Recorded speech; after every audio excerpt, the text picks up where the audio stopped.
Welcome to Deep Drinks Podcast, where the drinks are deep and the conversations are deeper.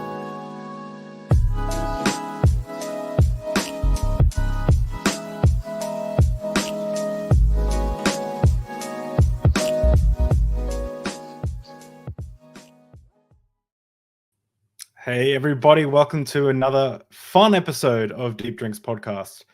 Today we have Oz. He's come back. He's risen. He's come back to join the debauchery that is his show. Well, I imagine it'll be debaucherous with Oz and myself in a room drinking. But this is going to be a good one. It's going to be a fun one. Let me just tell you that. So before we get started, though, I want to quickly mention a couple of awesome things coming up. So Deep Drinks is getting a pretty sick lineup coming up.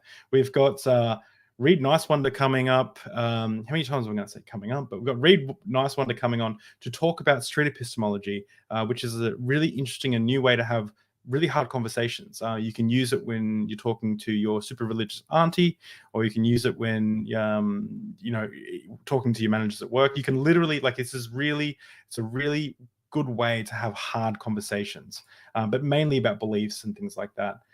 We have Nitty coming on. Nitty it's going to be an awesome one. So Nitty says that he was essentially a part of a cult, but a lot of what his story sounds very much like what my church was like. So I'm wondering, I'm going to ask Nitty, was I part of a cult? So we're going to be talking about cults and Nitty's story as well.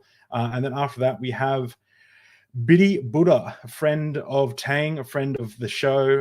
Biddy is a badass, and she is a ritual agnostic, according to her TikTok, which is going to be a fun exploration into, can atheists or people who don't believe in, I guess, the supernatural still engage in things like tarot cards or crystals or things like that. So that's going to be a really fun one as well. And we have some more guests that I'm still working out the finer details with, but it's the good things are happening over here at Deep Drinks. Lastly, we have a huge amount of support coming in for this channel, and as you can see, we're up to nearly 400 subscribers. So when we get to 1,000, we're doing a charity stream, 6-hour charity stream, and it's going to be a big party. It's going to be awesome. We're going to try and raise some money for charity, and I really appreciate everyone's support. So if you like content like this, please subscribe. It means the world to me, it'd be absolutely awesome. So with that said, I'd like to introduce our guest for a second time, Oz, who's the founder of Tang, who co-owns it with his amazing partner, Jenna, who's Black female atheist. So Tang stands for the Atheist Network Group. Oz is also a rapper about to release an album called Devil's Night on Devil's Night this Sunday the 30th. It's a banger of an album too. Well, it's a banger. The tracks I've heard are awesome, by the way. Today we'll be going to have a fun one, talking about the creative process behind the album, the why, the where, and the how. So with that said, I'd like to welcome Oz back to Deep Drinks Podcast. Good to be back, man. Thank you. How you doing? I'm feeling great, man. I just wanted to say that I'm always excited when we get to drink whiskey, and you've chosen whiskey, and it's actually quite a good time to celebrate, because last time you were on, we had 200 subscribers, and now we're nearly at 400. So we've literally doubled in subscribers since you've come on, which is awesome. So it's stoked that people are liking the channel. What are we drinking? Well, I kind of went deep in the pockets on this one, because I was like, you know what? I'm getting ready to do another live stream with the greatest rapper alive that's living currently, and that's David McDonald. And if you don't know what I'm talking about, there's a little video clip on the YouTube channel. Shout out to Heathen Queen. But I might have to ask you to remove that, because Eminem and Dre might want the rights. So because I'm signing some deals, I can't talk about it here. But anyway, keep going. What you're saying? It's true. You know, I didn't think about that. Jenna, I know you're in the chat. You should take that down. You should immediately. But no, it's I wanted to make the angels envious tonight.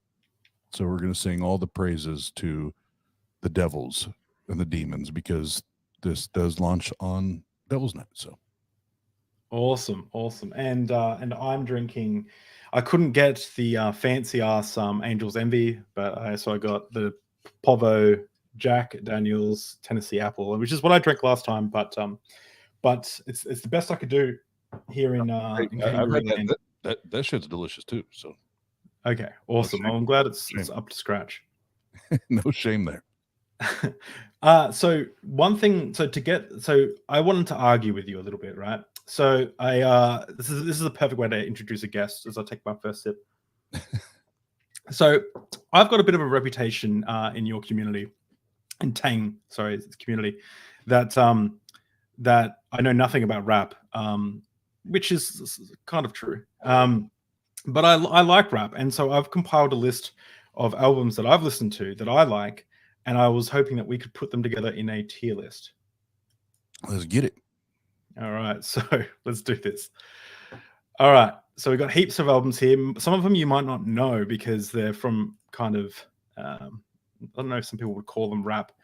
And this is no particular order, and this isn't all of them. In fact, some of the images didn't even upload properly, so it's actually missing some of my main favorites. But let's just go quick off the bat, and we'll see if we disagree with anything. Where would you put Ice Cube, War and Peace, the War disc, or the Peace disc?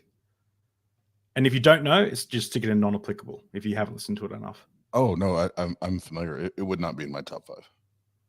Okay, so B, C, D. It would be NA. It wouldn't be A, B, C, or D. Oh, it wouldn't even be. Okay, hang on. We need a. We're just gonna put that in the D list, and that's the worst. D's the worst. Okay. All right, D's the worst. Okay. Okay. All Eyes on Me. Oh wait, is this All Eyes on Me? No, this is Until the End of Time by Tupac. Until the end of time. See, there's a few tracks I like on that, but as far as like an all timer, I'd put that at D2. Oh wow. Okay. Goblin, Tyler the Creator. Oh god, just throw that in the trash. Oh, okay. Okay. All right. That's D tier. Jeez. Insane Clown Posse, The Great Malenko. Oh god, that's not even no. That's toilet paper. That's toilet paper. Oh man, that'd be an A tier for me. I love me some Insane Clown Posse. D? Yeah, D is the worst for me. You telling me that Tupac Until the End of Time is just as good as? Well, here's well, no, it's not a matter. When you're in D, you're just everyone's equal. There's no rating D. You're just equal. And the reason I said that is because I already see what's coming up next, and this will actually make my ranking list. So, okay, cool. So D. All right, what's coming up next? All Eyes on Me. I'm gonna say that's an A or whatever the top one is. Oh, S tier is S is the top. Okay, it's like this super the best. Lil Wayne, The Carter 3. That's top. Sorry, what? You're putting Tupac in D and you're putting Lil Wayne in S? If we're just talking about albums. Yeah. Okay. Okay. D12 Devil's Night, which is coincidentally the same name as yours. Oh, because M has a couple tracks on the He kills it. I'm gonna say I'm gonna say B. I'm gonna say B. B tier. Yeah, it's good. I like Fight Music. That's one of I think D12's best songs. And the last one, the one where he went in, the diss track at the end, Girls. Oh my god. Oh yeah. Fucking destroy. Yeah. I know. I like Limp Bizkit. I did back then when I was 5 years in grade 5. But and even then I was like, damn, he crushed them. The Great Depression, DMX. Great Depression. And to be fair, these are just albums I've listened to. These aren't necessarily every rap album. Oh yeah, and yeah, I'm taking them as you throw them in front of me. The Great Depression. I'm a huge DMX fan, but as far as that album, I'll say it's C. Okay, Compton, Dr. Dre. These 2014 release or something. That's his worst. That's his worst ever. But because it's Dre, I'll say C. Okay, I disagree. I think The Chronic was worse. Uh, Oh my god. the Amazing Jekyll Brothers and Insane Clown Posse. We know that's going in D. You don't like Insane Clown Posse. Toilet paper. Drake. I don't actually know what this album's called. I just know what it looks like. It's got the started from the bottom. Now we're here. Yeah. I'm gonna say that's a B as well. B. Okay. Damn. Kendrick Lamar. Oh, that put that up there with Pac and Wayne. Okay. Ice Cube, War and Peace. The War disc. You can put that at the top as well. That one's nasty. Wait, so the War disc is S, and the Peace disc is D. Yes. Okay. Okay. Straight Outta Compton, NWA. See, all the hip hop heads are gonna be mad at me when I say this, but I'm gonna put that in A. That's like right up there. It's right up there, but it's not.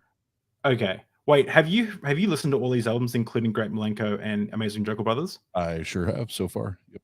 Okay. All right. Music to Be Murdered By, Eminem's second last, most recent album. Yeah, throw that in the trash too. Oh, that was a good one. Kamikaze. Throw that in the trash.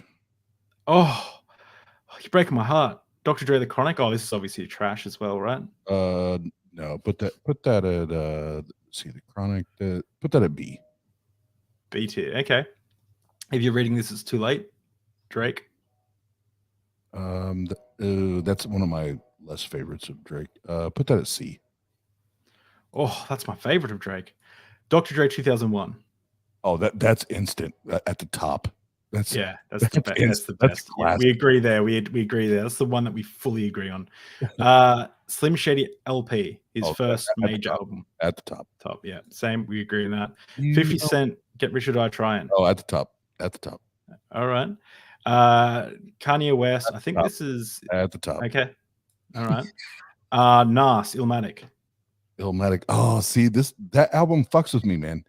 That album fucks with me because Nas is one of the greatest ever as far as lyricist, but where he got fucked was he never had producers that understood how to produce a line to according to his style, right? So he got fucked over.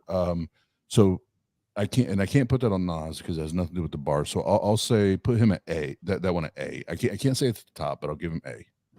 Okay. Have you listened to The Wraith by ICP? Dude, ICP, no matter what you say, is going to be garbage bags. Okay, name one of their songs besides Miracles. Name one of their songs. House of Horrors. Oh, okay. I thought you were bullshitting. Really? They're good. They've got their. Oh, okay. All right. Malenko. Great Milenko. Yeah, that's this album. Bro, I am a hip hop head. I don't bullshit when I say that. I'll give it. Yeah, but a lot of people don't consider them hip hop. They consider them like horrorcore hip hop, like some like weird. Well, baby of hip hop. I currently I don't consider them hip hop. I think they're trash. But they tried to fit themselves into the hip hop genre. So I gave them like 4 shots, and I'm like, you guys, no matter what you do, you're trash. I don't know, man. You should read their book called Behind the Paint. It talks about like their ICP is still studied in like entrepreneurship courses on like how to like do music your own way. They literally like climb the mountain themselves. Like they built a fan base without like anyone accepting them. It's really interesting. Not that the I'm actually was creating a video called the strange philosophy of Insane Clown Posse, because they talk about murdering people and cutting their heads off, but it's usually about people who bash women or pedophiles and things like that. So it's like this like horror core element. Anyway, weird. Let's keep going. Relapse, Eminem. Oh, let's just say that anything that pops up Eminem that's after the second album, just throw it in the barrel. Just throw it in the bottom of the barrel. Okay. Insane Clown Posse, Bizarre, that will go there. This album, I forgot what it's called, by Kanye West, the one where he started to go a bit weird.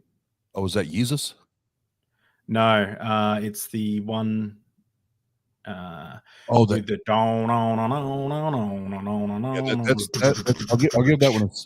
that one a C, because I do love it. I love that he was pushing all the boundaries and getting outside of the production box on that. album. That was Yeah. badass. I've heard some people say that. I think Hobson said that it's like if creativity is like a clock, he like went right back to zero on that. And at the time, I agree with him. But since going back and listening to it, I feel like it was just ahead of its time, and I wasn't ready for it because I think it's actually awesome. Yeah, production wise, yeah, absolutely. Yeah, my dark secret twisted fantasy. Oh man, I love that. Oh, that was tough. I'll say. I'm trying to keep it real. Let's say B. As much as I love it, let's say B. Okay. Come on, this album, ICP, The Carnival of Carnage. Please don't tell me that's a D. That's a classic in Detroit rap. Oh, so you're just talking about Detroit. Well, then, yes, we'll put it. So David, because I love you, and like I said before we started the stream, I'm in there like swimwear.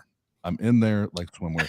I do appreciate how significant that album was in its time, right? And Okay. so I will give it a C. Oh wow, this is awesome. I need to send this clip to Violent J to get him on Deep Drinks. The infamous Mobb Deep. Oh God, that has to go to the top just because the one track killed the whole fucking Shook album. Ones. Hell yeah. Ready to Die. This was rated #1 on Rolling Stone's. Yeah, that's a no-brainer. If there's anything above #1, that goes there. Okay. Snoop Dogg Doggy Style. A. Good call. Eminem Show. Come on, that's after Marshall Mathers, but Eminem Show was classic. Say Goodbye Hollywood, Soldier, Till I Collapse, Without Me, Cleaning Out My Closet, all classics. I'll give him a B on that one because that's before the pills took all the way over. Yeah, that was before. I didn't put that album on here because I don't like it. The Life of Pablo. Oh my God! See, people sleep on this one. This is actually my favorite Kanye album. Okay, like, hands down. So for me personally, that's going to go at the top. But that one, because to me, that's when he really started to talk about and share his mental health issues, right? And he started to get into that. That was the first album he really started to tap into that. And yeah, that's my favorite album of his. Yeah, awesome. And now he's sharing a little too much. Yeah, a little too much now. Yeah. All right. Well, let's go look back at that. So we got that's not a bad. That's not bad. Let me just see where I would disagree actually, because obviously it's ICP. Like I would put some stuff like way higher. I think for me, NWA would go down to The End of Time, would go to B tier. Relapse would go to B tier. This would go to top tier. Like there's a few I'd move around. Illmatic would be S tier for me. Compton would be that's a good album. That's A tier. Dark Twisted Fantasy S tier. Damn, I'd remove down. Do you know what album obviously didn't get uploaded that I think is better than it's the best Kendrick album ever, which is Good Kid, Mad City. That is the best album. Oh my God, yeah. Bars for days. Yeah. Awesome. Well, now that we've gotten that out of the way, let's actually jump into what you're doing. So you're releasing an album, but before we talk about Oz, right, which is your new handle for your new rap kind of stuff, I want to talk a little bit about Wretch. Can you tell us about Wretch? I could tell you about Wretch. So Wretch was my Christian rapper name before I walked away from Christianity and faith. And Wretch brought the gospel, man. He brought the gospel message, and I started a group of I think when we were at our peak as far as those that were involved or members or whatever the fuck you would say that, we had like 9 guys. So it was literally like another Wu-Tang Clan, but the Christian version, right? And it was very militant. It was very militant Christianity, and the name of the group was Battleground. And It was literally you believe or you go to hell. Like we were Yeah, we were on that shit. it's like the heavy metal Christian like groups and stuff. They like try to be real hardcore and Yeah. praise the Christ, you know, like As I Lay Dying and stuff. Did you hear about him, As I Lay Dying? Yeah. Yeah, and he tried to kill his partner eventually. Yeah. Yeah, I was gonna say it was so our message was so aggressive in our music that when I walked away and it all hit me how much damage that I either did or probably did or more likely than not I caused anybody that I had on social media that I was still connected to that attended our concerts, as far as like the younger crowd, you know, that would have looked up to us. I literally took the time to go through and send them messages, like private messages on whatever social media platform, and apologize and say, you know, I whether I'm not here to debate, and you can still hold that position, and I'm not here to question you, doubt you, anything like that. I just want to tell you I'm sorry because I no longer align with that, and I feel like what I said was problematic, and I just need to get this off my chest and get this off my shoulders. And I think it was 2 or 3 people responded and actually thanked me. But yeah, our message was like stupid aggressive. So yeah, Right. I didn't know that. Yeah. So did you notice anything behind the scenes, like where, you know, like people weren't living what you would call like a godly life in the Christian music industry, or was it all pretty above board? The Christian music industry as a whole, whether it's hip hop, because I also played in a pretty successful Christian rock band. I played drums, and we opened up for like Skillet, Flyleaf, Kids in the Way, other you know bigger names in the Christian industry. It's a joke, dude. It's a fucking joke.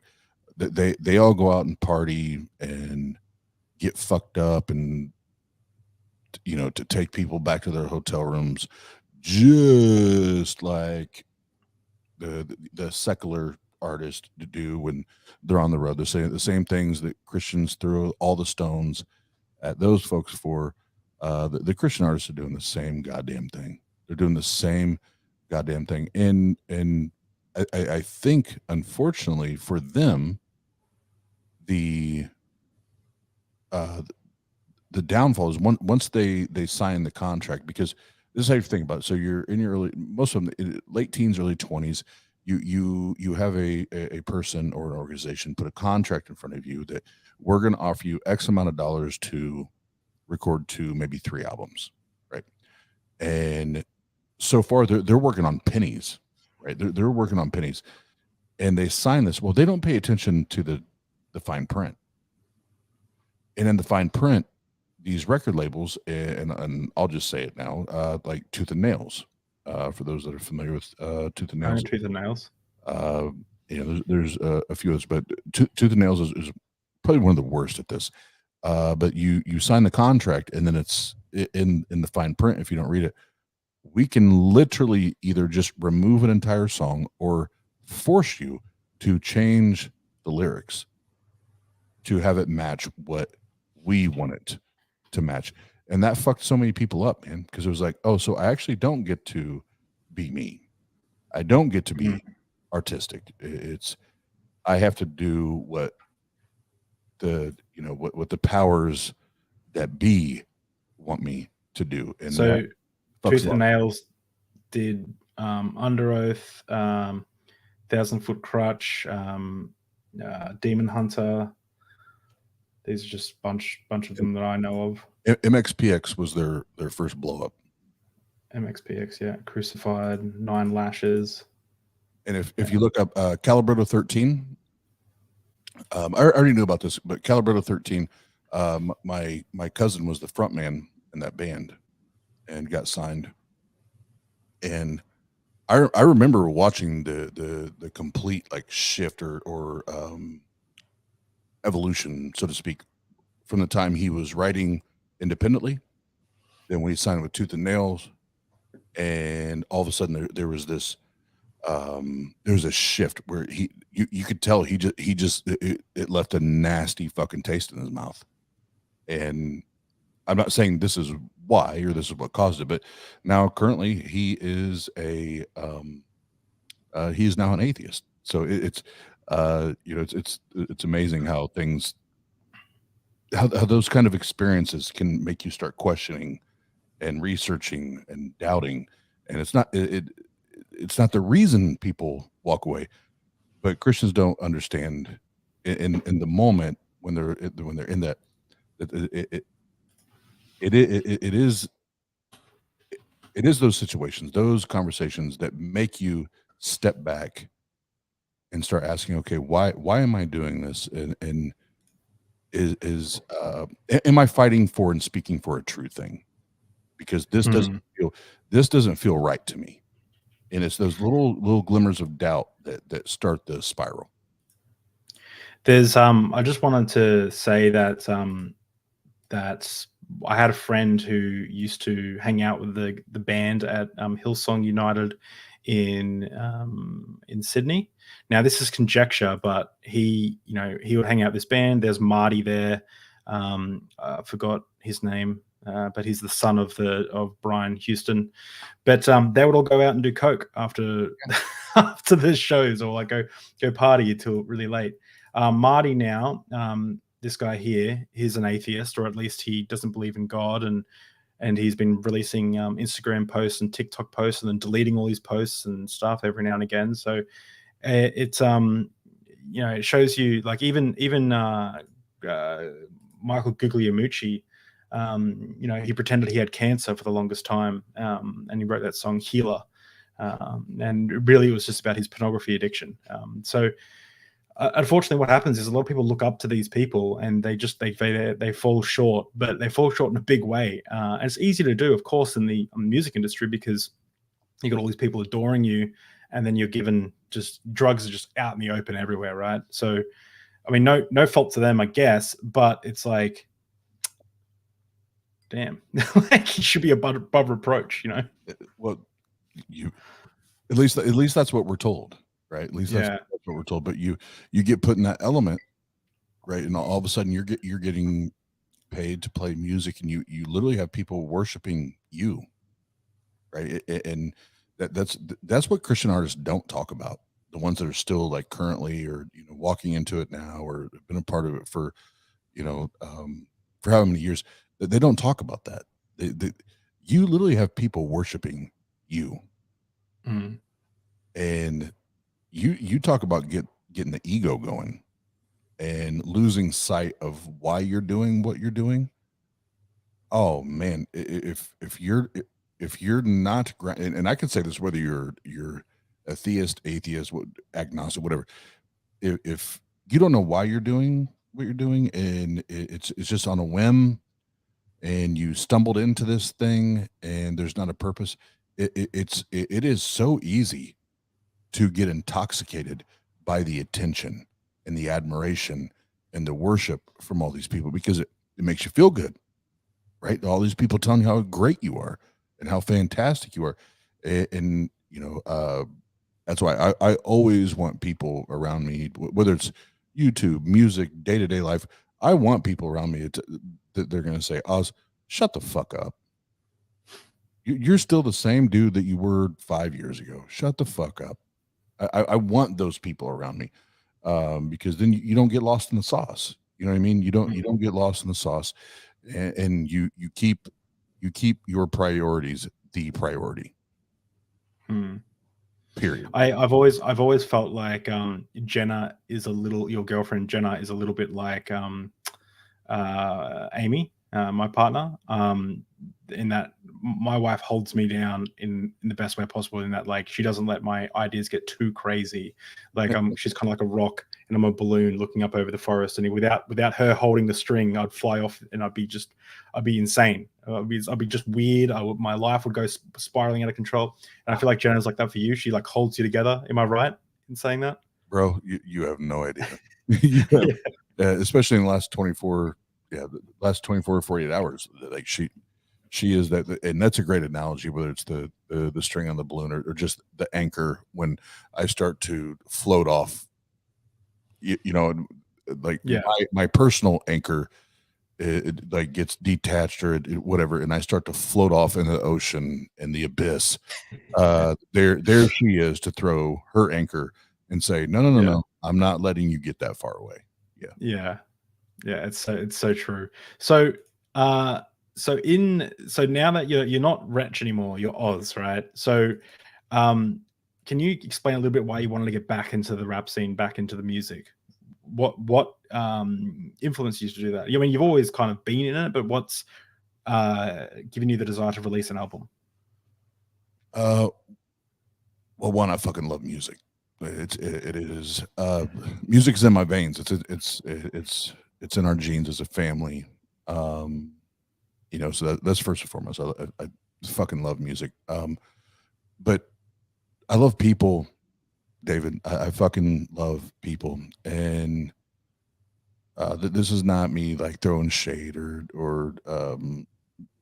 hating on anybody else, or whatever. But there's a plethora of hip hop artists. If you want to listen, it's just all about the club bangers, the hood bangers, the street bangers, get fucked up, like all that kind of, and don't get me wrong, I love that shit. I listen to it, right? But I don't see or hear enough artists that are willing to be vulnerable, that are willing to just say this is the book. This book is my life, and I'm going to open all of the pages up. And not only am I going to let you read it, I'm going to narrate it for you as you read it. And being someone that I do love people, and one of my number one passions is talking about mental health and mental wellness and mental illnesses. It's something that needs to, no, not needs to be, it has to be normalized. So, and it's not on every single song, but it is very prominent, especially on this first album. So the motivation was there as far as internally. Why do I want to do this? And then externally, obviously, as we just talked about, Jenna has been my numero uno supporter, period. And always, she's one of our biggest supporters as well. She's just a great supporter. I was about to say she is. She's if you don't know, she's just a great friend to have. Period. 100%. Period. In end of story. She does as well. Loves helping people. She cares about people. And that's been there. And I've never, since I walked away from faith and religion, I've not had a support system around me that encouraged me with this skill set, so to speak. It was, you should have tried that when you were 19. You should have did this when you were, 20. And I was always just almost ashamed to say that I loved it and that I enjoyed doing it. And Jenna's had a completely different perspective in supporting me and pushing me forward in that. So that's helped. And even before her and I started dating, really the tip of the iceberg in it was I did like a couple freestyles, and I recorded, and I don't remember which one it was, but I recorded like one 2-minute track, and Dr. Josh heard it. And Josh was like, bro, why are you not writing music? Like, I would buy this shit. I would buy this shit. And at first I was kind of like, yeah, you're just saying that because you like you're my homeboy. You're my homeboy. You're gonna say that shit, right? Just like I'm gonna buy your books. You already know I'm gonna buy your books. You're saying, yeah. you know, and but he kept saying it. He was persistent in it, and so yeah, it was the internal motivations, but then having those external encouragements and motivators that was like, you know what? No, fuck it. It doesn't matter that I'm 40 years old. It doesn't matter. I refuse to lay on my deathbed and regret not doing the things that I was passionate about because people thought a certain thing. Right? You're too old, or you know, whatever. I refuse to die that way. Just to hop on what Dr. Josh was saying, I fully expected your music to be not that good. Not because I think you're bad or anything, but you know how like your friends do stuff and you're going to support them, and you like doesn't matter if it's like good or bad or whatever. So when you sent through stuff, when you started doing stuff, I was like, oh okay, like I'll check it out. Like I'm not, I wouldn't listen to this if it wasn't a friend kind of. I'm thinking this. I go into it, I'm like, damn, these are fucking slap. Like there's especially like I said, there's that one song I've listened to it on like repeat like 10 times. It's so good. So yeah, I know what Dr. Josh is saying. It's like, no, this is actually good. Like, we're not just saying this because we're your friend. This is actually good music. I do. I appreciate that, and it is for me. It was kind of and I mean this in a good way. Kind of a slap in the face reminder. It was like no, like this is like literally it's whether you want to call it genetics, my DNA, whatever. Like I have a whole family line of musicians and artists and whatever. Like why not me? Why not me? You know, why should I not do it? Just because people think, oh, there's a max once you hit 40 years old, like there's no hip hop. Nah.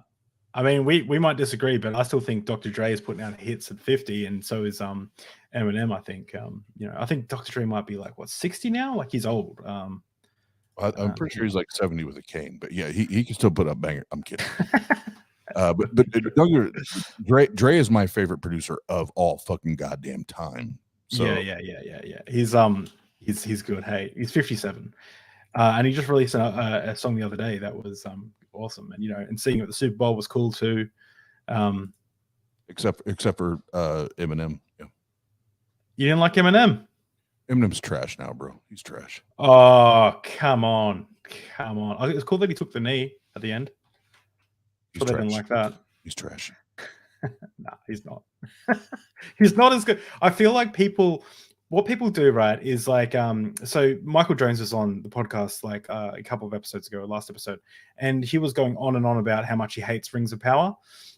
I think he only hates Rings of Power because it's Lord of the Rings. If it wasn't Lord of the Rings, it would probably still be a cool show. It's like Metallica. Metallica released Load and Reload, those two albums that weren't as good as their other albums, but they were still good albums. Like if they weren't Metallica, that'd still be good albums. No, that's a terrible comparison. That's a terrible comparison. Eminem's if you listen to Eminem's first two out, I'll give him 3 just to be gracious and generous. Give him 3. After that, it's trash, bro. It's throw them shits in the garbage bags. No, there's some good songs on it. Kamikazes, great album. Music to be Murdered By, great album. Like, hey, like what's that? He has a really good song. So if we have like 1 or 2 good songs on like a 15-track, 20-track album, that makes the entire album good? No, it's okay, but they're not trash. Like you can't have like you. Okay, we're gonna get all right. We're gonna get the whiskey settling. I just feel like if we're in person, I'll be like shirts off, wrestle like. I actually, so you did mention that you wanted to go through some of your music and talk about it, and I was hoping that we could do that and maybe get some questions from the audience as well. Do you have stuff ready to go through some of your new music? I sure the fuck do. Awesome. So the first one, the kind of lead into this, I only had one feature artist on this album, and that was intentional because again, I wanted this first project to be about the people being able to connect to my story, the real life, right? And again, being raw and real and transparent and all that. So I like starting out with this one, but that's actually, I imagine that's why I didn't get an invite to guest on one of the songs. Right. That's exactly why. I'm cool. Yeah, that makes sense. I'm glad you picked it.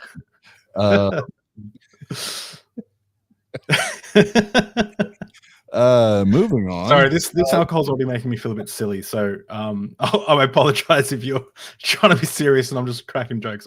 Oh no, no. This first one's all fun, so it's all okay.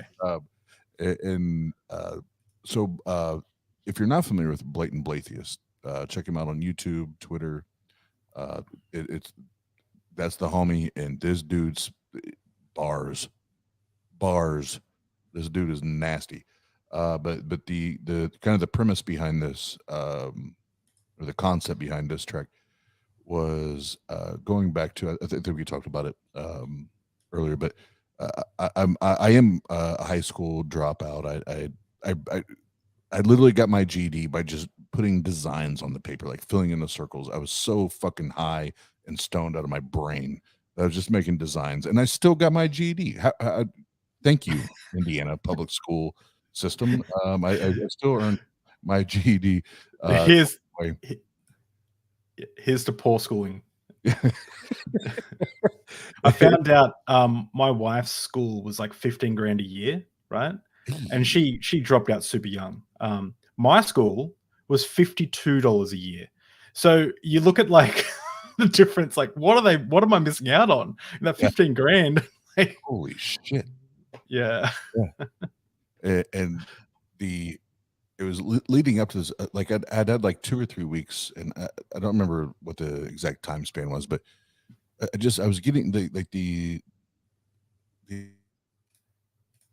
like reminders, like, oh, Oz, you can't do this. You won't be able to do this. You can't do that. Blah, blah, blah, blah, blah. Because of my history, my past, my, whatever. And when I heard this beat, first of all, I was like, oh, this is nasty. And I was like, there's no way Blatant is not spitting on this shit with me. So it's the only feature. So we'll let me make sure I get this queued up here. And it's titled Lookout. Maybe. So just so everyone knows, this isn't a released track just yet. No, not released. This track's getting released on the 30th, and you can check it out and pre-order it on Apple Music. It's also on Spotify and SoundCloud, everywhere where they sell good music. Yeah, go pre-purchase. Go pre-purchase it on iTunes, and then stream it on Spotify. That maximizes everything for your boy. Yeah. Get your friend's phone, pre-purchase it like when you're at a cafe together. They won't know. Absolutely. We got to get it out there. Yeah, and your mom, your dad, your grandma, your grandpa, and they're gonna be like, "What is this?" Don't worry about it. You'll love Oz. Oz is a great guy. Yeah.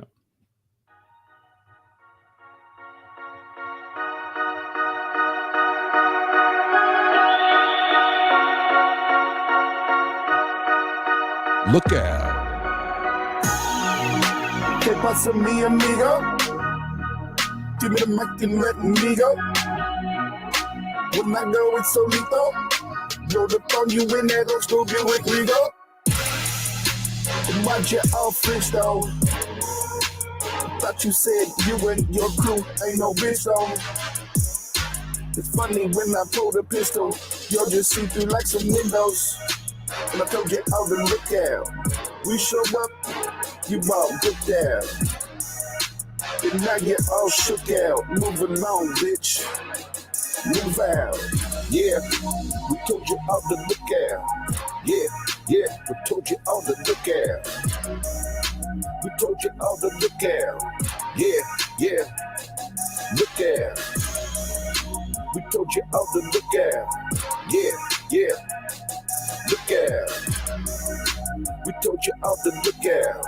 Yeah, look out. Look looky, somebody heard the rookie, call the bookies, place your bets, what the heck? They call me skeptic.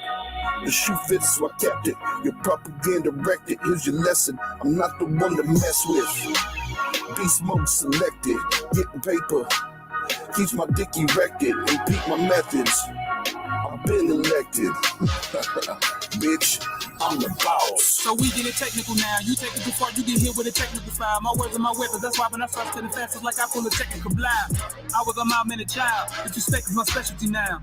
My aura's too massive to ever go back to blending with the rest of the crowd. I'm not leaving, so y'all better get used to me. Have your mouth filled with the space for a two. Should be putting in work, you would think it was two of me. Only compete with the man that I used to be. Thought it looked wrong, but you watching me cook now. No more invites for the atheist cook down. Extra proof and you pulling the book down. Watch what I pull out, told you to look out. Yeah, we told you all to look out.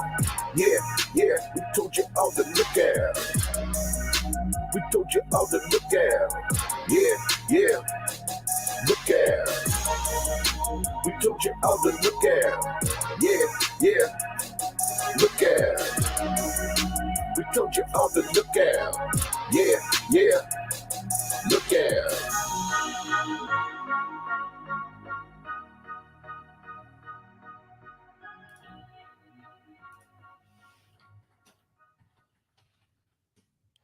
Looky, somebody hired the rookie. That was, I think you were right to get Blatant Blatheist. Is that how you say it? Blatant Blatheist on. Atheist. He killed it. He killed it. He murdered that. He was murdered. awesome. Yeah, that was that was a murdering of a track. People, awesome. People are liking it. Sweet, yeah. Nathany. And you're right. That yeah, that beat is killer as well. Yeah, and on this one, because I do produce beats, but on this I purchased everything because I wanted to concentrate on the content. So none of this, I didn't produce any of the music on this one. I might on the next one. Probably will on the next one, but this one I outsourced everything because I wanted to focus, like I said, on the message, the content. So what was the general message of that song? Was it do you have like an underlying message? Look out. Look out. Look out. It says it in the title. Yeah, because you've told me my entire life I can't do this, I shouldn't do this, I can't do this, I shouldn't. You better fucking look out, because now I'm on some other shit. Like I don't need to pray to a God or believe in a God or have faith in a God to, like, there's all these underlining messages to it. I don't need that anymore. All I need to know is I am me, and I'm confident in what I can do, and I'm going to pursue this and do this and have zero regrets when I'm laying on my deathbed. Zero. Mm-hmm. So you can tell me whatever the fuck you want to tell me. Look out, because I am a fighter. I am a competitor. And as soon as you tell me I can't do something, motherfucker, you about to learn today. You had some lyrics in Oh No that say fuck your Jesus, fuck your Allah, all at the same time. Try tomorrow. So it seems like this album is very much like you were shedding of your like previous, I guess, concerns. Like, I've tried the religious thing. I've tried, I've gone through the work, and now it's just like, fuck it, I'm just going to be me. You're essentially coming out of rapper closet. You're coming out of the rap closet. Yeah, I cannot disagree with that. Lyrically, yes, because it you saying it reminds me of what when we had formerly known as Fanatic, was part of Cross Movement, and Brady Goodwin Jr., one of the founding members of the Cross Movement, and is now an atheist. And Jen and I interviewed him, and someone in the chat had asked a question, are you currently working on any new music? And he said, and I thought I never viewed it this way, but when he said, I was like, man, that was my struggle for so long, and I finally got out of that box. But he said, now, because he's not even a year deconverted, right? And he said right now trying to sit down and like write and like spit bars and get at it. It's almost like taking, like, I have a new girlfriend and I'm trying to take her to my ex-girlfriend and I's favorite spots every single time. You know, favorite place to go on dates. And I was, when he said that, I was like, fuck, that is a great analogy, because that, for the longest time, that's how I felt. It was like, this feels so fucking weird to not be talking about like rapping about Romans 1:16. You know, Romans 12:2, and it feels so weird to not be doing that. And then finally, when I got past that barrier or whatever, everything just opened up, and I'm like, no, I'm gonna, like you just said, I'm just here to be me. You can like it, you can love it, you can take it or leave it. This is fucking me. Wow. Jenna's got a question.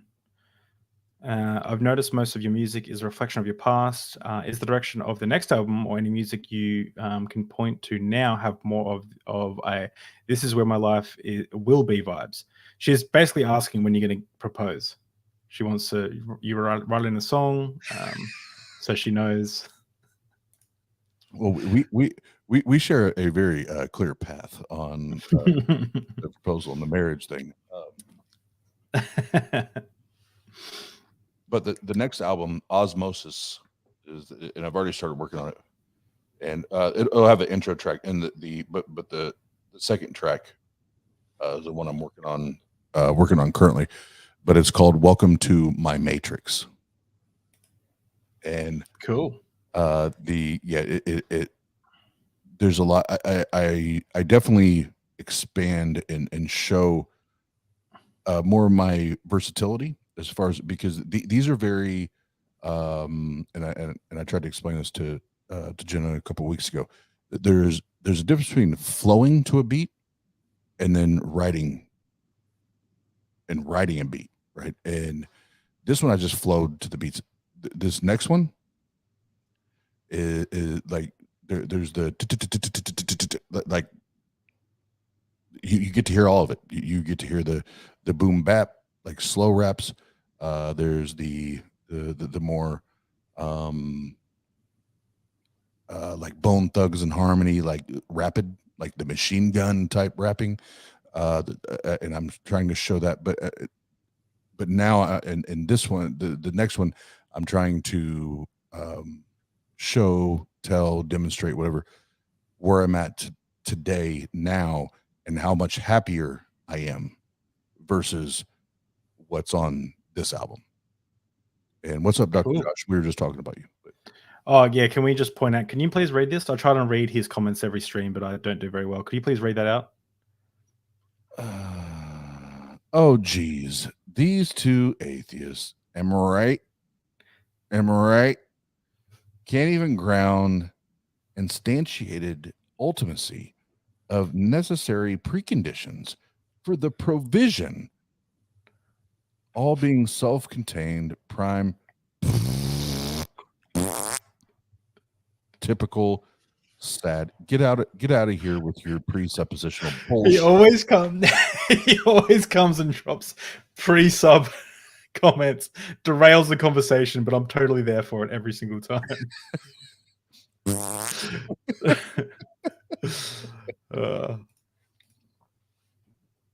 Cool. So this next track, what's this next track called? So this is where, like I said, I try to start a little more hype. This one, because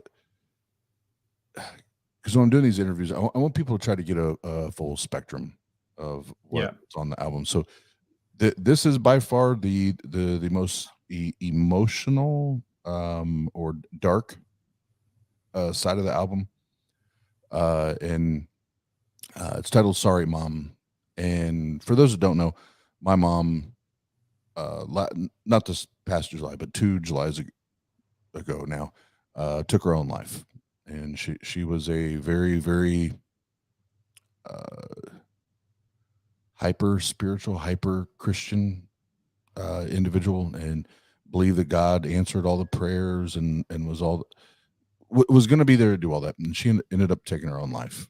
And this song, this was actually my longest process, just because when you're recording, it's the mic, with the software and the effects, everything.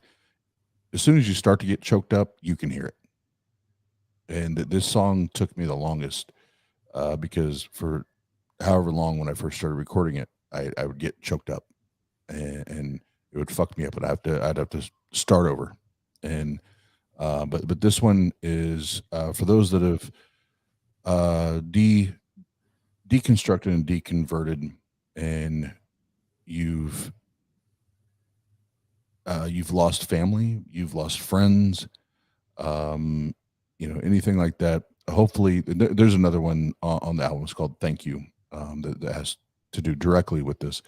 But this song, I'm literally saying, I'm sorry, I wrote and rapped / sung what I wish I would have been able to say to my mom before she passed. So yeah, it's called "Sorry, Mom."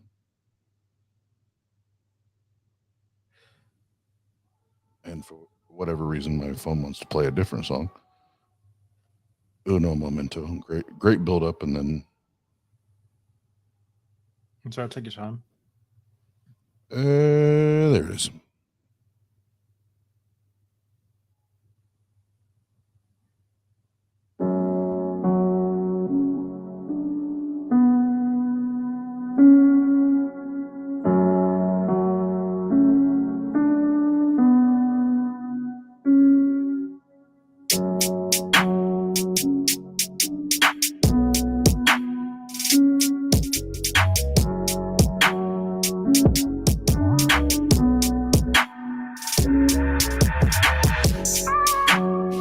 Sorry, mama, for all the drama that I caused you. I'm sorry, mama, for all the drama that I caused you. I'm sorry, mama, for all the drama that I caused you. I'm sorry, mama. I'm sorry, mama. Listen. It's tatted on my arm, straight up. I'm sorry, mom. For everything I've done, I meant no harm. But now when I flip the book back and look back, all these flashbacks, no wonder your boy's a demoniac, insomniac, monomaniac with the knack, cracking a panic attack. This abusing that you're accusing, guess what? You're included. All those nights left alone, a victim in my own home. Wherever you at church, talking to your fucking microphone. I'm sorry, mama, for all the drama that I caused you. I'm sorry, mama, for all the drama that I caused you. I'm sorry, mama, for all the drama that I caused you. I'm sorry, mama. I'm sorry, mama. Now, let's attack and get that in fast. You's a dipsomaniac. Your life is hard, I get your point of attack. The problem be your family. Wants to hide behind the pride and set aside. You committed motherfucking suicide. I'm not even mad at you. After you, I feel the same way. When I've had a few.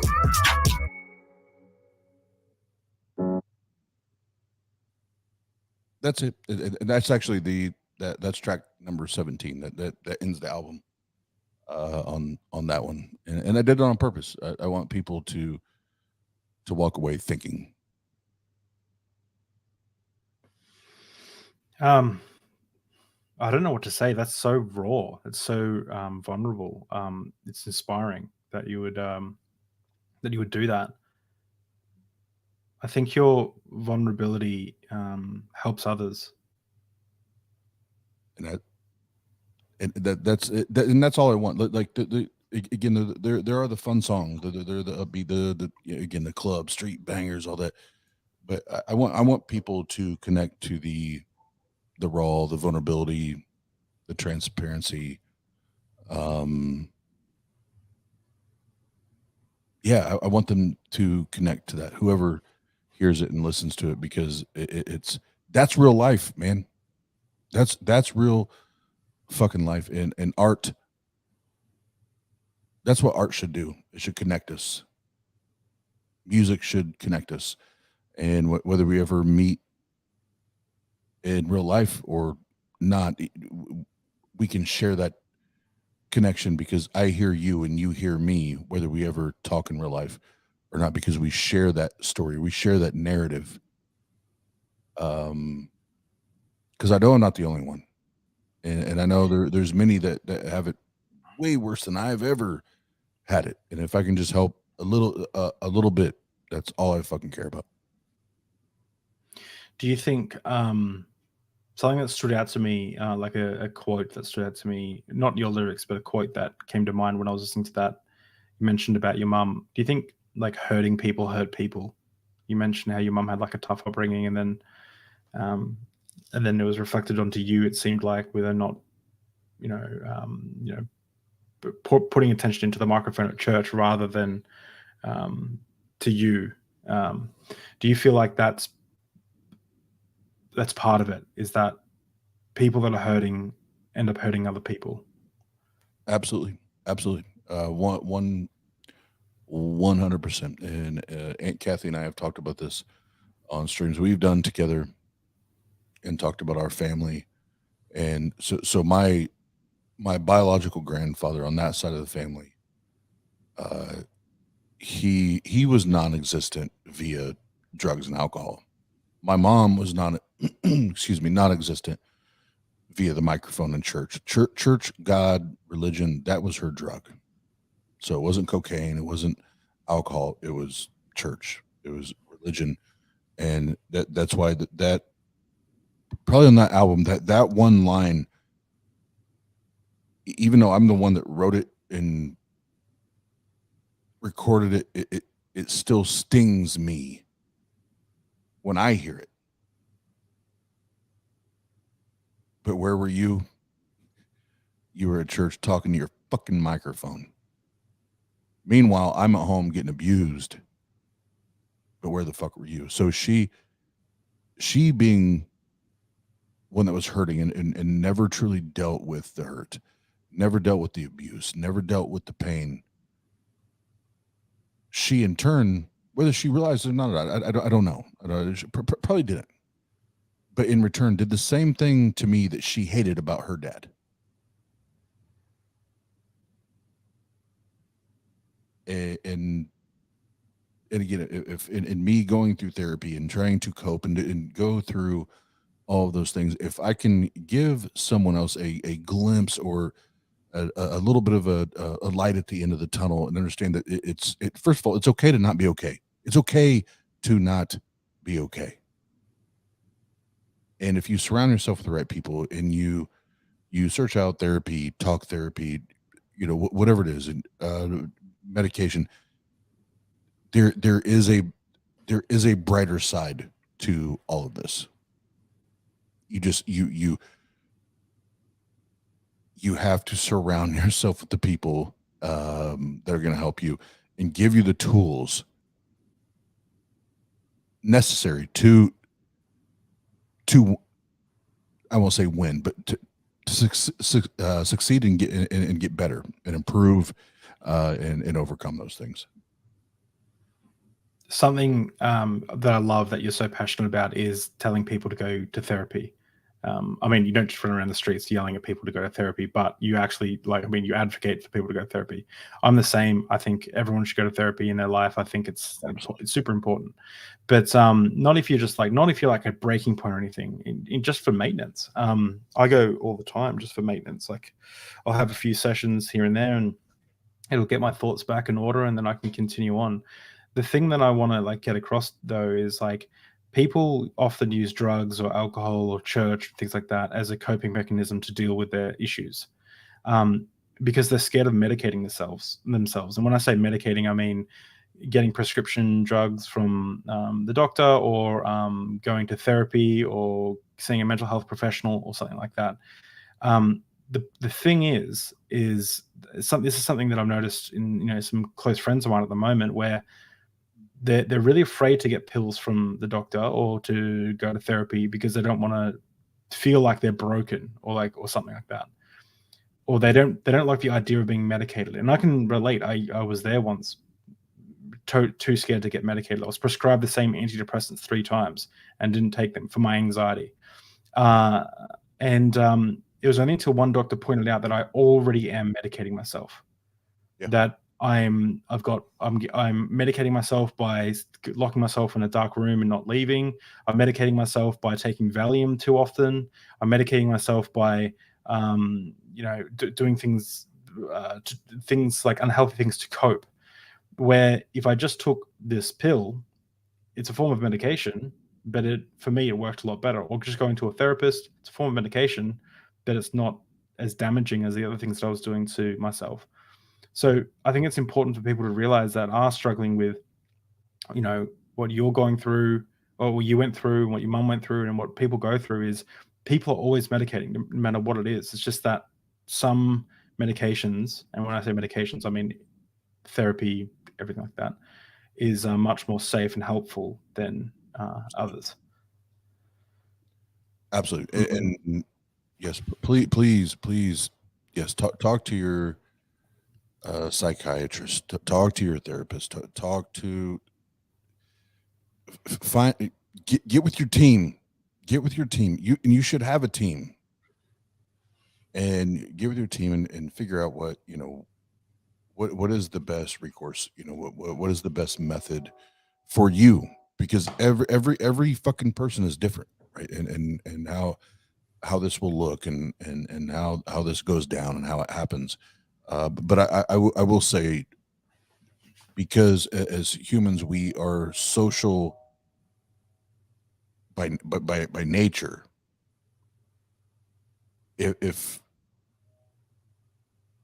there is a launching point in and trying to figure this out and trying to find a healthier place, just find someone you can talk to.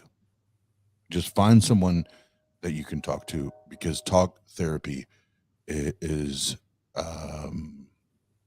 it's crucial, man. It's crucial, because a lot more times than not, when you start to talk about it and you vocalize it and you hear yourself saying it out loud,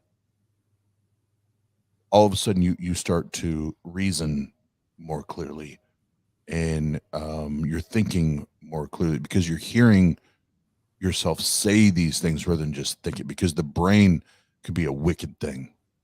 The brain can be a wicked thing.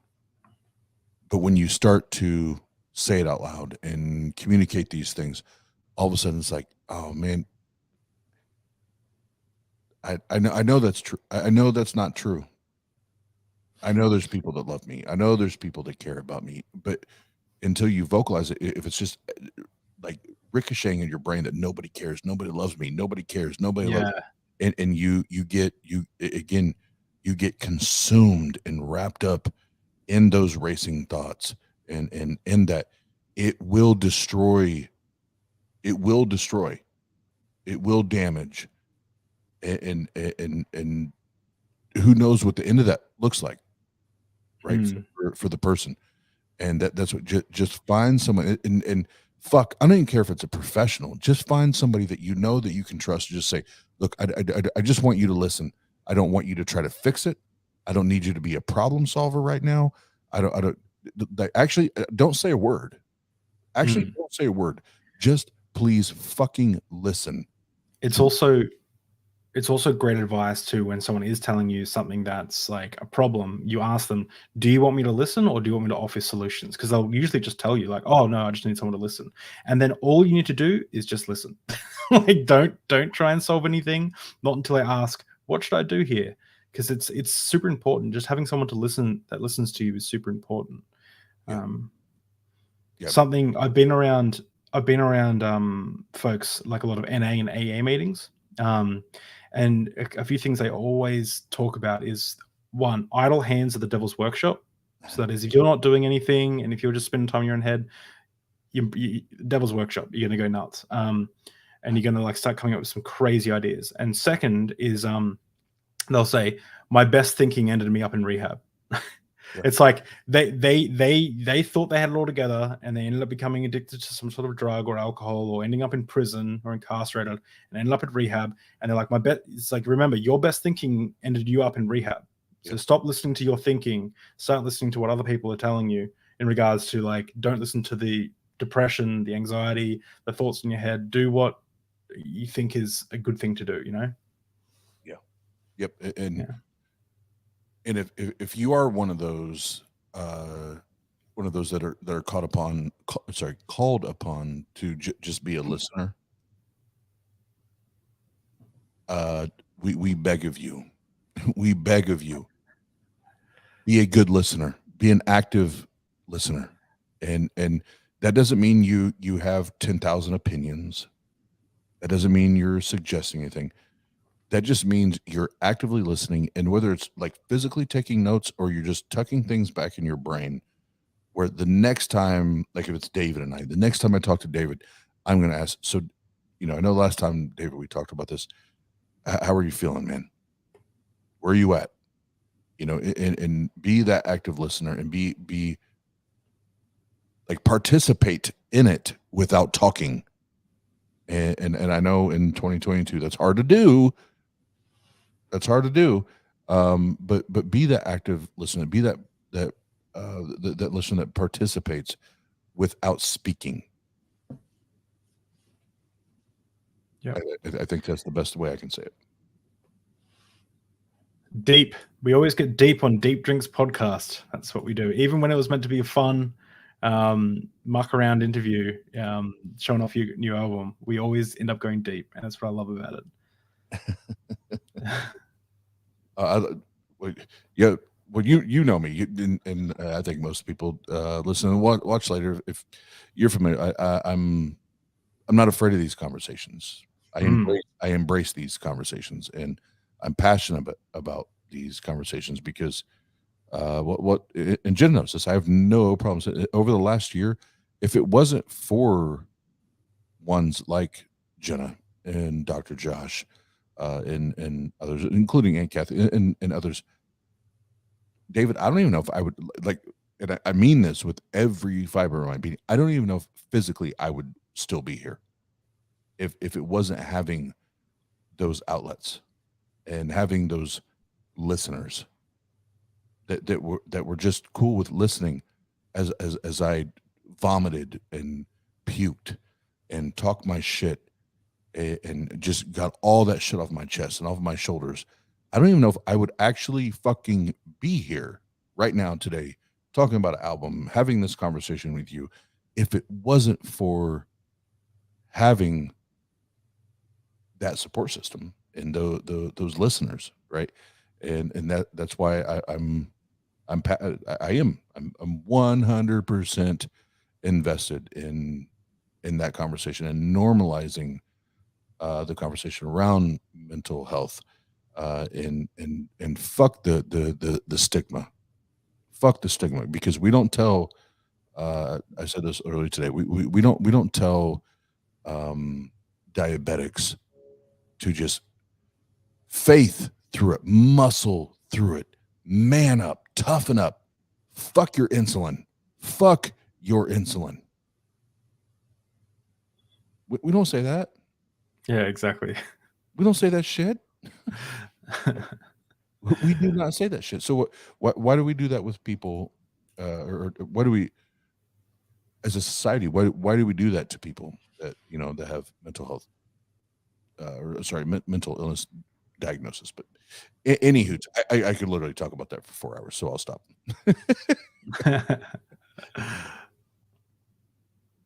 So let's move on to the next song that's going to make it a little more happy. Okay. So the last three here, and that sounds like a long time, but it's not, because they're shorter songs. But these are the three singles that have dropped that you can purchase on iTunes. And we're gonna start with and I know Jenna always loves this, but this is a song that I wrote for and to Jenna, my best friend, my partner, Bonnie and Clyde, Bride or Die. Yeah, this was written for and to her, and it's called "On Your Mind." Tell me what you're thinking. Tell me what you're thinking. You don't feel it. Tell me what you're thinking. Tell me what you're thinking. Critic on the track. You don't feel it. Tell me what you're thinking. Tell me what you're thinking. You don't feel it. Tell me what you're thinking. Tell me what you're thinking. You don't feel it. Can I take a peek in your brain now? Can I take a peek? Are you insane, kinda like me? Can I ask a couple questions like, do you like me? And maybe do you think kinda like me? Looking around wondering, who are your friends and who are your frenemies? Enemies. Tell me what you're thinking. It's on your pretty mind, girl. Tell me what you're thinking. It's on your pretty mind. Tell me what you're thinking. It's on your pretty mind, girl. Tell me what you're thinking. It's on your pretty mind. Yeah. Can I get a sneak in and peek in? What are you thinking? I need to know, are we even on the same team? Yeah, dreaming and scheming of the same things, yeah.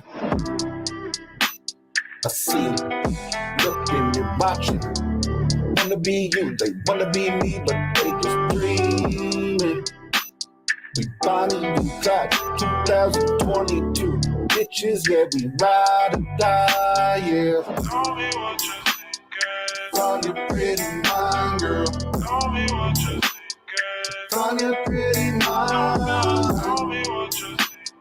It's on your pretty mind, girl. Tell me what you're thinking. It's on your pretty mind. Ooh. See, I got no more questions, and now I know the direction. Yeah, and I know where I'm stepping, and there's no second guessing or even half stepping. Why? I know me and I know you and I know all the bullshit that we done been through, yeah. Tell me what you're thinking. Tell me what you're thinking now. Tell me what you're thinking. Please tell me what are you thinking Tell now. me what you're thinking. Tell me what you're thinking now. Tell me what you're thinking. Right now, right now.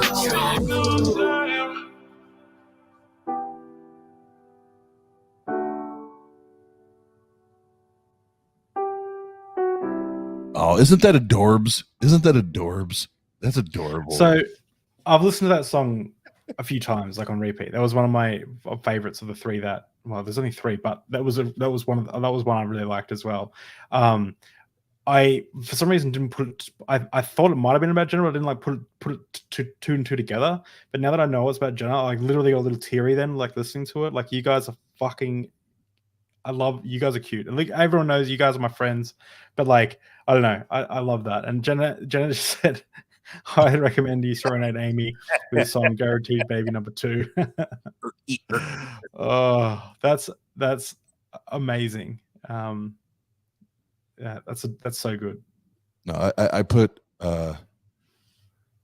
as far as production time and really focusing on the intricacies of that's the song I invested the most creative space into, and the harmonies and the building and all that. I wanted it to be special, and that first verse, and I won't go back through, but that first verse was literally me thinking back to when I'm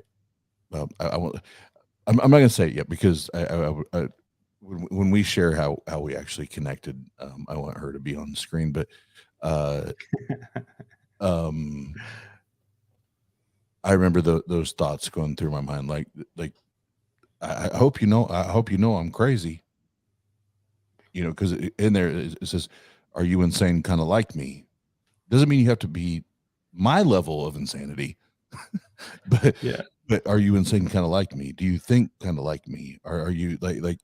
Can we connect? Because you need to know up front that I'm a little crazy. I'm a little crazy. But no, that's my girl, man. That's my girl. She's she has my heart. I love her. Oh, that's so good. I love it so much. I'm just gonna look through the list of any last questions we have before we kind of wrap up the interview. Well, we got to play one more track. Oh, one more track. Let's do one more track, because it's the fan favorite. We can never wrap up without playing the fan favorite. Oh, let's do the fan favorite. Actually, we've gone through a lot of what we've actually organically asked a lot of the questions I had written down, which is badass. That's sick. Awesome. Love you all. Thanks, Stephanie. Thank you, Stephanie. Love you.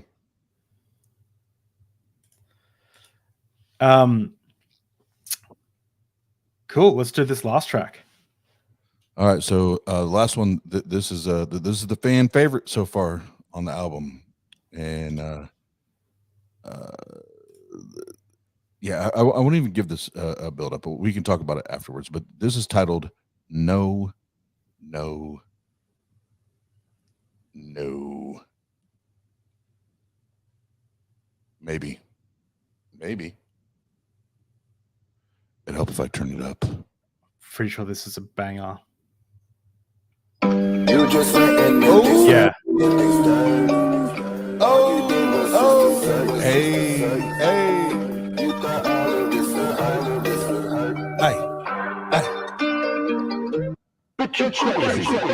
You just went and made things dirty. No. All you did was just desert me. No. You thought all of this would hurt me. No. You just went and made things dirty. No. All you did was just desert me. No. You thought all of this would hurt me. No.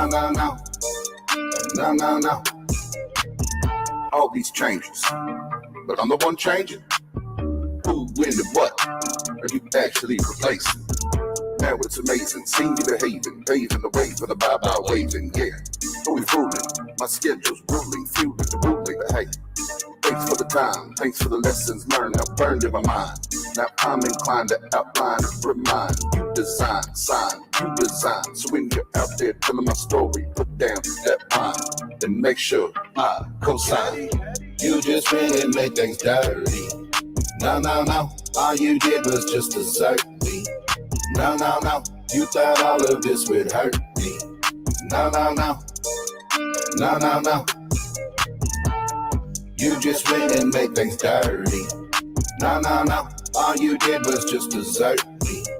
No. You thought all of this would hurt me. No. Damn, it must suck. Tried your luck. Took me for a schmuck, didn't realize I'm a man, I'm a bird, and I don't really give a fuck. I'm still that dude, stamps bad, head to head with dumb trucks, still running them up. Would you take me for some weak little boy? Wanna play games like I'm a fucking toy? Look at my face, look at my eyes, they do not lie or disguise. You can try to lie to all your friends, but this guy identified that I'm the bad guy. The reason we said bye-bye, the rest assured for me it was goodbye. You just went and made things dirty. No. All you did was just desert me. No. You thought all of this would hurt me. No, no, no. No, no, no. You just went and made things dirty. No, no, no. All you did was just desert me. No, no, no. You thought all of this would hurt me. No, no, no. No, no, no.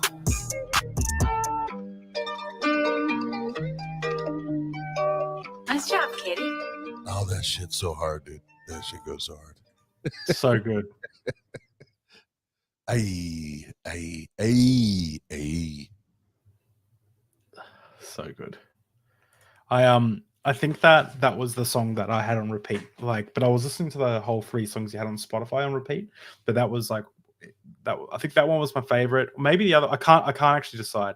It's between that one and the last one you just played. They're my 2 favorite for sure. Me too. And I think Jenna would say the same thing. But no, and I remember telling Jenna, I was like, babe, this one, the hook on that one, no. Like that's one of those things was like you just, if no matter what, and I won't even talk about why I wrote it that way. But if you just listen to lyrics, everybody has been through like a breakup. Everybody's lost a friend that you thought was a best friend. Everybody's been through something like that, right? And those lyrics are you can apply that to most people's experiences in life, where it's like, no, you thought it would hurt me. No, you thought no. It's I'm still good. I'm still good. I'm still fighting. I'm still going on. No. Awesome. So are there any tracks on the album that you haven't shown anyone except for maybe Jenna that people should look out for when they pre-order the album?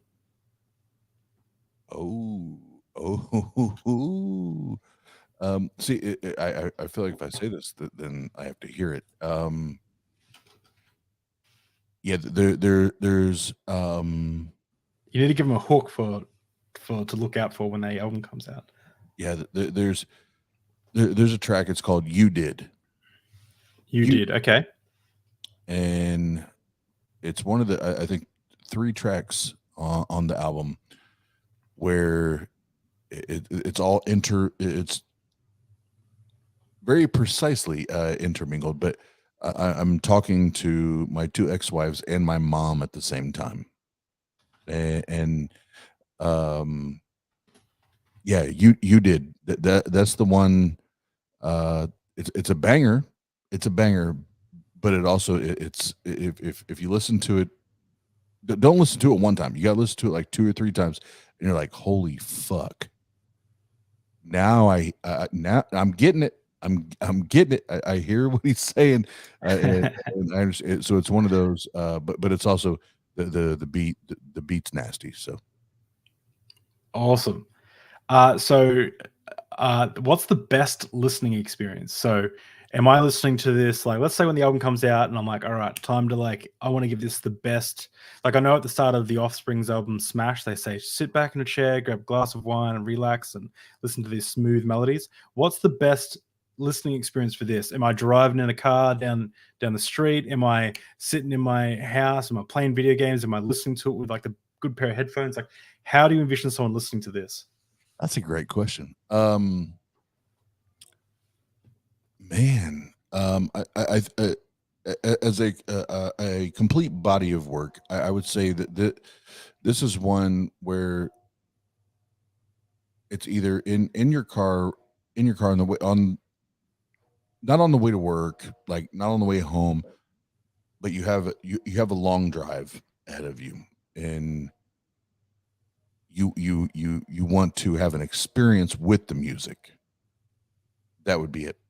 Or if you're one that you just love to put headphones on or put earbuds in and just lay back, kick your feet up and just listen to a story, I think those would probably be the 2 best ways to listen to the album, because it is from number 1 to number 17. It is a story. It is a story. It is an experience. and not just random ass fucking tracks just thrown on an album. So if anyone from this stream ends up going on it for a car ride, and like actually people who do pre-order this and then actually listen to it within the first few weeks of it coming out, make a little video and send it to Oz on Twitter. Make sure you let him know you're from Deep Drinks. I'm sure he'll appreciate it. Yeah. So, and the last question, because you've been on once before, so my main questions like afterlife and all this kind of stuff I've already talked about. And I recommend if people want to hear more about you, Oz's journey, especially like growing up, deconstructing his faith, things like that. The other episodes are banger as well. But the last question I do want to ask you is just for a touch on future projects. Great question. And I apologize. I do live downtown here in Fort Wayne, right next to a fucking train track. All the squelching, it'll go by in a minute. But is your next album going to be called "Wrong Side of the Track"? Wrong After or right? Osmosis? No, wrong or right side of the track. At this point, it's all loud. It's all loud. It's all loud. The loud side of the track. Because I've already started working on project number 2 because now I'm in the mode. Anyway, I've already started working on the next project, and it is titled Osmosis, and it's a complete evolution into where I'm at now and what I'm feeling as far as just the like I've dropped all of that shit, right? Like I've dropped all that shit, and I've got to talk about all that shit and work through all that shit, and now this is me. This is me, and this is where I'm in. Where I'm at in the headspace that I'm in. So the intro is there, but like I said earlier, the track number 2 after the intro, it's called "Welcome to My Matrix," and it's a completely different vibe than anything I have on this album. And the intro is actually the intro's nasty. It's to a dubstep beat. And I'm literally also tackling, like, artistically, I've had people tell me, well, you can't rap to this beat. You can't rap to this style. You can't. So I literally took a dubstep beat and I fucking murdered it, David. Did you just tell them, look out? Because you're going to fucking rap to a dubstep beat. Yeah, that's all I said was look out. And I didn't say another word. I just said look out. But no, it starts off with a dubstep beat and it goes into a chant at the end of it. And I'm like, no, everybody told me I can't do this. Everybody told me that, no, you can't, as a hip hop artist, you can't do this. And I'm like, fuck you. I can I'm going to do this. I'm going to do it. And I'm going to do it. And I done did it, David. I done did it. That's awesome. What's up, well, Doggo? My little puppy's come to say hi. Or dog or goodbye, but Oz, it's been an absolutely awesome having you on again and listening to your album and getting a few sneak peeks. Everyone, make sure you go check out the album. It's on Apple Music. It's on Spotify, and it's on SoundCloud. So it's cool that you got like consistent branding with your logo and stuff. It looks awesome. So as you can see, we listen to this over and over again. I want to say that shout out to Jenna. Jenna's the genius in the artwork. Does Jenna do marketing for a job? She should. She should. Yeah, she definitely should. Don't even get me started. Do not even get me started. But no, she's the brilliance and the genius and what makes all of this look fucking amazing. She's done all the artwork. So I've been doing I work in marketing and have done for like 5-6 years. I've got a post-grad degree in marketing, and I would hire Jenna in a heartbeat because she knows she's way better at all this stuff than I am. So yeah, Jenna, you're the best. I agree. I agree. We should next time you're on, we'll just talk about Jenna the whole time. Jenna has told me, everyone, for those who are interested in learning Jenna's story, is when she moves out to Indiana, she's going to come on Deep Drinks and tell her story. So that's going to be an awesome stream as well. But thanks so much, Oz, for coming on. Thanks everyone for showing up. It's I know it's probably late there in the US. What time is it where you are, Oz? Well, it's 2:30, and for those that are up, want to stay up, I'm probably going to go dive back into my DJing shit because I have a show this Friday, so I have to practice. So you can hang out. But yeah, Tang Gang. Awesome. And I'll be listening to that probably on the way to the dog park to take this little guy for his afternoon walk. So for me, it's 4:30. So thanks for coming on, Oz, and I'll see you next time. Love you, man.